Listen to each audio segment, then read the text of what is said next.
Hi, and welcome to this live reading from Test of the Four, Book 2 of the Serrulata Saga by A.E. Bennett, and this is presented by Itsy Bitsy Book Bits.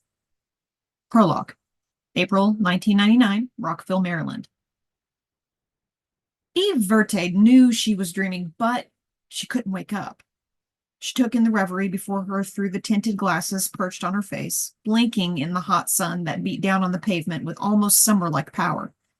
The gaseous orb hung low in the sky, but darkness was still quite a long way off. A black-topped parking lot sprawled out before her. Clean, neat, white lines stretched out parallel to each other almost as far as her eyes could see.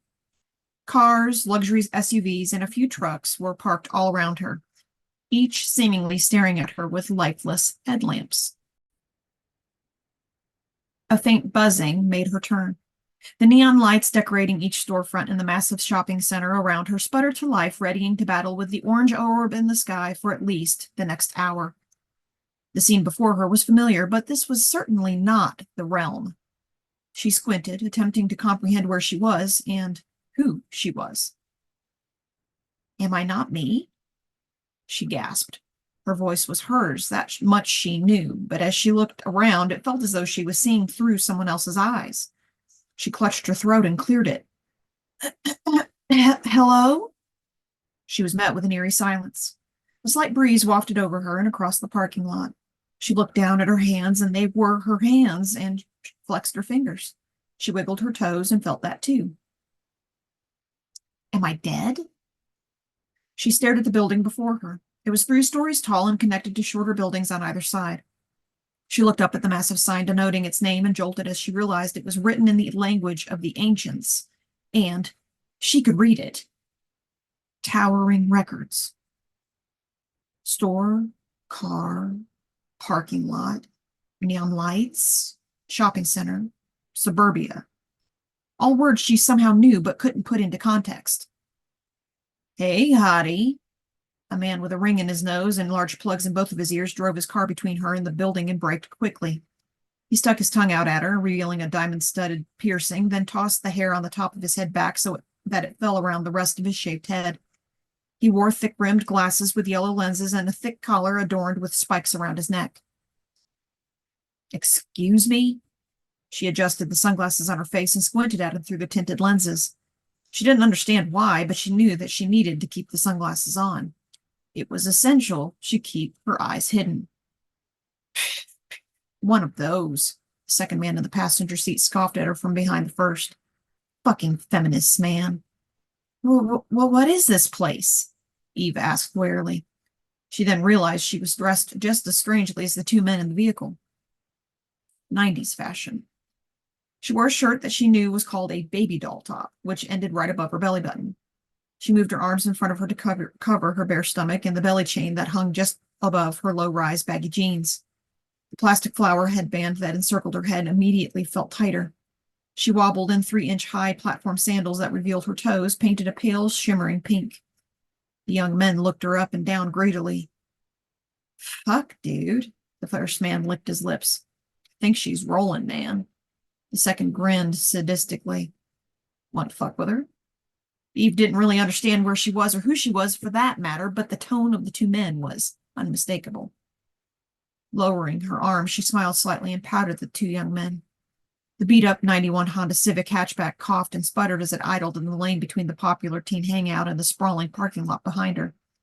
Somehow, she knew this lot was going to be full of teenagers and their parents' cast-off cars within another hour or so.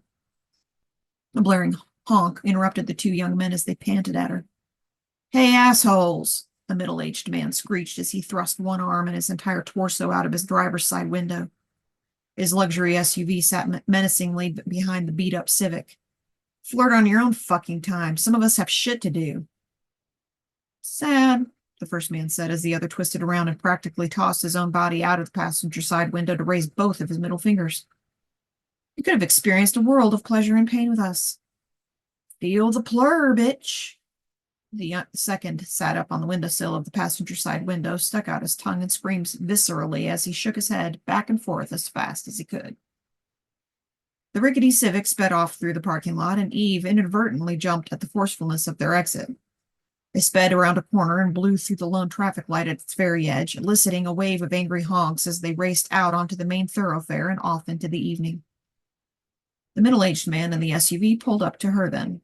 He was dapperly attired in a pristine white button-down shirt, rumpled slightly from sitting in an office chair all day. His suit jacket was tossed carelessly in the passenger seat. A black shoulder bag full of documents sat on top of the expensive-looking suit coat. A reusable Starbucks coffee mug, emptied long ago during his morning commute, sat alone in the cup holder at his side. "You okay?" the man said. Yeah," she responded colloquially. She shifted, tossing strands of her long red hair held up in a high ponytail behind her shoulder. The plastic flower headband had edged downward, and she reached up to adjust it, her belly shirt rising to almost expose her bra. You remind me of my daughter." The man looked her up and down, his tone changing. "Gotta be careful out here." She dropped her arms and pursed her lips slightly. No matter the year, no matter the place, men were all alike. "Yeah," she said, placing her foot before the other and walking around the front of his car in her platform sandals. "Whatever." She ignored his stare on her back as she sauntered up to the front of Towering Records and flung the great glass door open. Although she was still unsure of who she was or what she was doing in this specific place, she had gained enough confidence within the last few minutes to feel as though she could walk away from the lecherous man who was clearly compensating for something with his choice of vehicle. As soon as she entered the store, she winced at the change in lighting and thrust her hands to the sides of her head as both her eyes and ears were assaulted. Fluorescent lights beat down upon her without mercy, and blaringly loud noise echoed throughout the narrow corridor. Before her, two moving staircases, escalators, flowed, one moving upward and one coming down toward her. This, then, was just a preview of the store itself. The merchandise she somehow knew was up one level. Looking upward before stepping onto the moving stairs, she watched as two teen boys close to her own age descended on the opposite escalator. Eve blinked again. What am I doing here? What is this place? Something compelled her then to turn and step onto the escalator that would take her up into the record store. Wobbling again in her platform shoes, she placed both feet onto the escalator and marveled at the smooth ride. Eve stared out of the three-story high window that served as the storefront to Towering Records.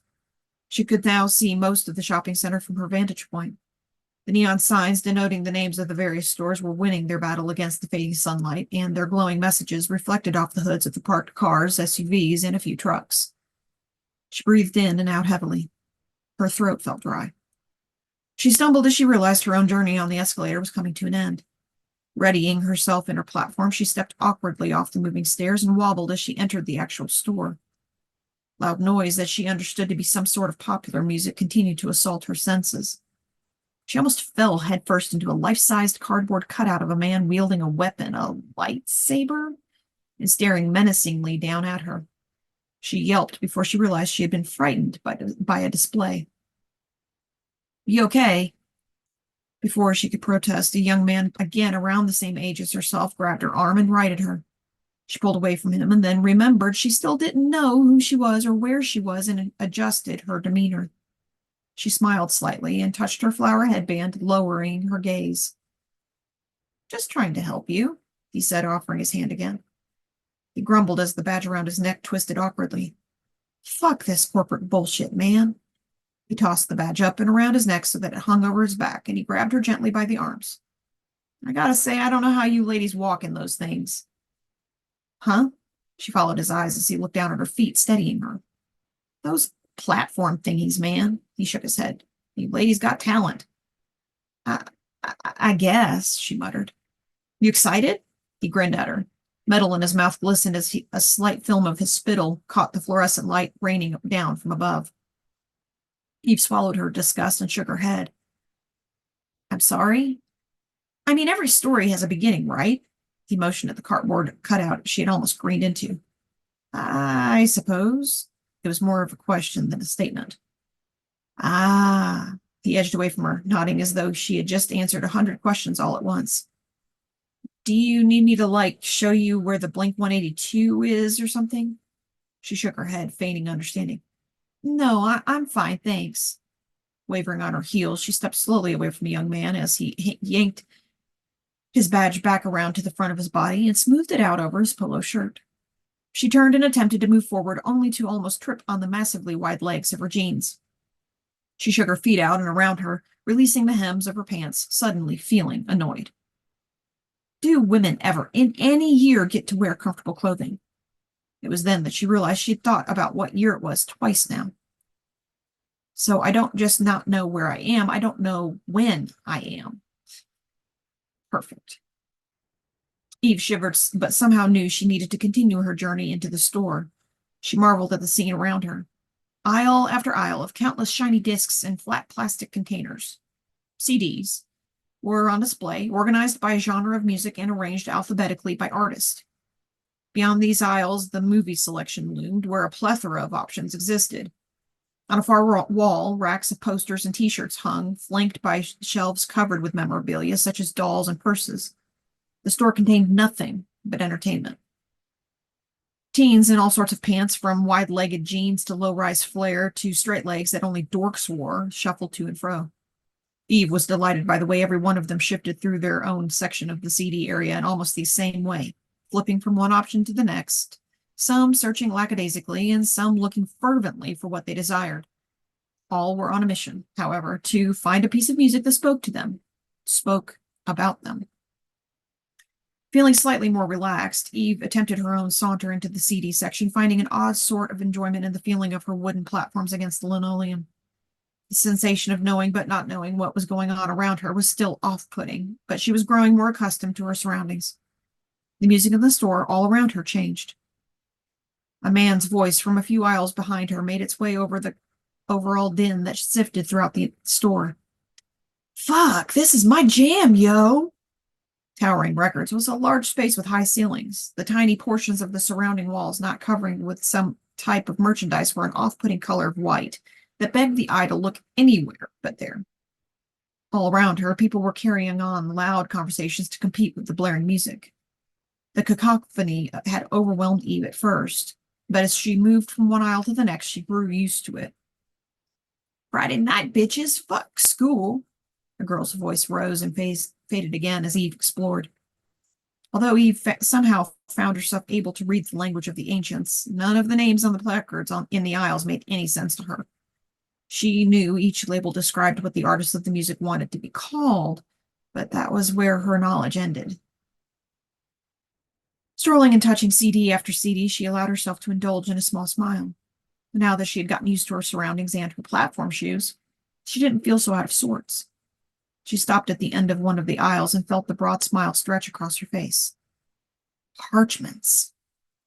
But no, that wasn't what these glossy bound tomes were called. Not now, not here. Here they were called magazines.